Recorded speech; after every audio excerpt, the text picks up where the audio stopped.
राजस्थान के चिकित्सा शिक्षा सचिव अमरीश कुमार एक दिवसीय दौरे पर अजमेर पहुंचे। इस मौके पर मेडिकल कॉलेज के सभागार में उन्होंने सभी चिकित्सा अधिकारियों की बैठक लेकर उन्हें आवश्यक दिशा निर्देश प्रदान किए गए। इस मौके पर मेडिकल कॉलेज के प्राचार्य डॉक्टर अनिल सांवरिया, जेएलएन अस्पताल के अधीक्षक सहित अन्य कई वरिष्ठ चिकित्सक और नर्सिंग स्टाफ भी मौजूद रहा। जहां चिकित्सा सचिव अमरीश कुमार ने सभी अधिकारियों की बैठक लेकर उन्हें आवश्यक दिशा निर्देश प्रदान किए और मरीजों को बेहतर से बेहतर चिकित्सा सुविधा उपलब्ध करवाने के निर्देश दिए। इसके साथ ही अन्य कई मुद्दों को लेकर और मरीजों के बेहतर चिकित्सा स्वास्थ्य को लेकर भी उन्होंने अधिकारियों से चर्चा की। पत्रकारों से बातचीत करते हुए सचिव अमरीश कुमार ने बताया कि सरकार चाहती है कि बेहतर से बेहतर चिकित्सा सुविधा हर मरीज को उपलब्ध करवाई जाए और मरीजों को अस्पताल में बेहतर चिकित्सा सुविधा कराना ही उनकी पहली प्राथमिकता है।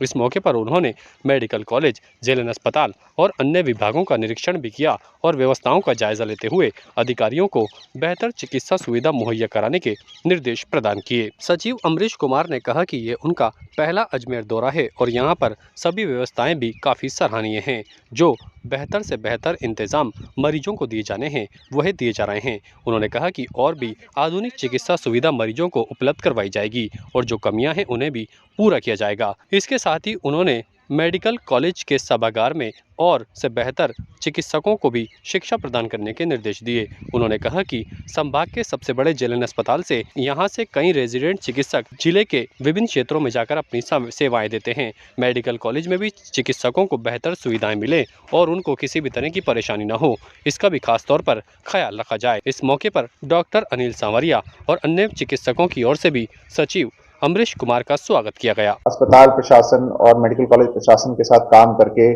अगले 1 माह के अंदर एक मास्टर प्लान तैयार करेंगे कि कहां कहां पर क्या क्या चीजें हो सकती हैं।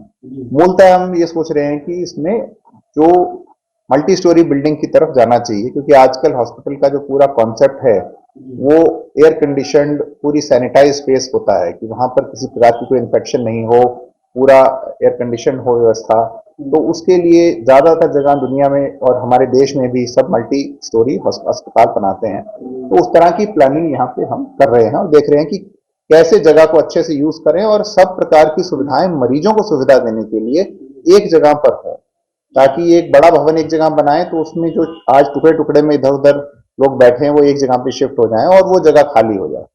तो इसमें हमने ये भी देखा कि जो यहाँ पर छात्र पढ़ते हैं उनके लिए भी सफिशिएंट हॉस्टल की सुविधा उपलब्ध हो, उसमें भी कुछ कमी है, तो उसकी भी ये प्लानिंग ये लोग कर रहे हैं। तो इसकी पूरी प्लानिंग सुपर स्पेशलिटी की अलग से, ब्रॉड स्पेशलिटी की, सर्जिकल की, मेडिसिन की अलग अलग प्रकार से कहां पर कैसे व्यवस्थित हो आने वाले समय में, उसकी प्लानिंग आप लोग एक आर्किटेक्ट फर्म के साथ मिलकर करेंगे। फिर यहाँ पे हम दोबारा एक बार बैठक करेंगे, फिर उसमें कितने बजट की आवश्यकता होगी, वो बजट कहाँ से आ सकता है उसकी चर्चा करेंगे। सरकार, राज्य सरकार से क्या हो सकता है, भामाशाहों से क्या लिया जा सकता है, उसकी एक प्लानिंग उसके बाद हम करेंगे। वो अभी जो सोच है वो बजट के हिसाब से है। अगर आप बोलते हैं कि बजट 200 करोड़ है तो एक प्रकार की सोच हो जाती है, बजट बोलते हैं 60 करोड़ है तो एक प्रकार की हो जाती है, 20 करोड़ है तो एक प्रकार की हो जाती है। लेकिन अजमेर जैसे शहर में और अजमेर का पूरा संभाग है, यदि उस तरीके से हम देखते हैं तो बजट तो अगर हम प्रयास करेंगे तो उपलब्ध हो ही जाएगा। तो यहाँ पर काफी मतलब जो भवन है वो टुकड़े टुकड़े में है और काफी छोटे भी हैं, पुराने बने हुए हैं। तो हमने कहा है कि आप इसको स्क्वायर फीट आज की डेट में यदि अस्पताल बनाया जाए,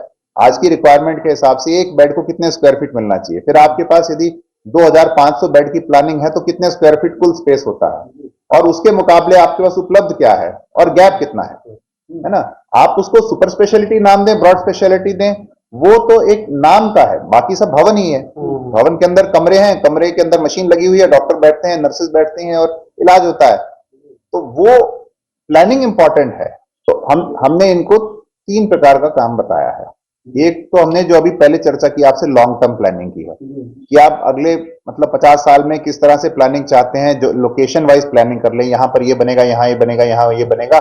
तो फिर अभी वर्तमान में यहाँ इस बिल्डिंग से शुरू करेंगे, उसके अंदर ये डिपार्टमेंट आएंगे, वो तो एक लॉन्ग टर्म प्लानिंग होगी। फिर हमने बोला है एक है अर्जेंट और इमीडिएट, कि आज यदि आपका टॉयलेट काम नहीं कर रहा है, आज आपकी छत टपक रही है, आज आपके यहाँ लीकेज हो रही है, तार निकली हुई है, वो तो इमीडिएट रिपेयर मेंटेनेंस है, वो तो हमने कहा है कि आप तत्काल शुरू करवाएं। इनफैक्ट हमने ऑर्डर निकाल के आपको पूरा काम डेलीगेट भी कर दिया है कि जहां जहां पर जो व्यक्ति बैठा है वो अपने एरिया को भी करवा सकता है।